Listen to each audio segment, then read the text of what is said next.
The topic of our project is the amount of heavy traffic on I-95 and some possible solutions for that. So I-95 is a highway that runs along the eastern coast, going through a bunch of the major cities that sits in there. So here we have a bunch of the major cities on the highway that the highway runs through, and their corresponding AADTs. Obviously the major ones here are Springfield and the Washington Bridge in New York and Fort Lauderdale. Shown here are possible reasons for the traffic on I-95.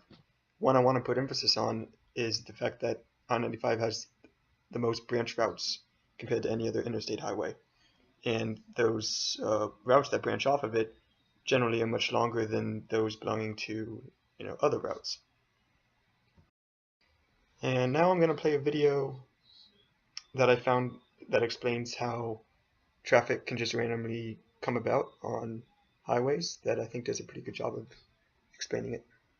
It's really a traffic snake slithering down the road, eating oncoming cars at one end and pooping them out the other. On a ring road, a single car slowing down will start an Ouroboros of traffic that will last forever, even though there's no problem with the road. If the drivers could coordinate to accelerate and separate simultaneously, easy driving would return, but they can't, so traffic eternal. On highways, traffic snakes grow if cars are eated faster than excreted, and they shrink if excreted faster than eated, dying when the last car accelerates away before the next car must stop. Now, in multi-lane highways, there needs be no chicken to start gridlock. A driver crossing lanes quickly with cars too close behind is enough to birth a traffic snake that lives for hours and leagues. It's this quick crossing that causes drivers behind to overbrake and begin a chain reaction.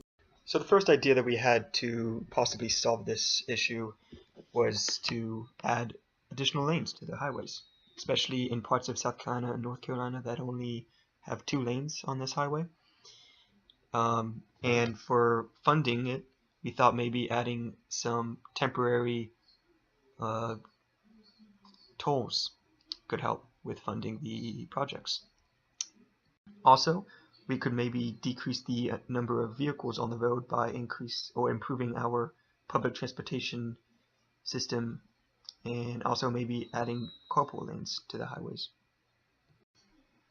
Now, next we have a clip here that is just it's a commuter on I-95 near Jacksonville, Florida, and it's just kind of showing you the an example of how heavy and like backed up the traffic can get on this highway.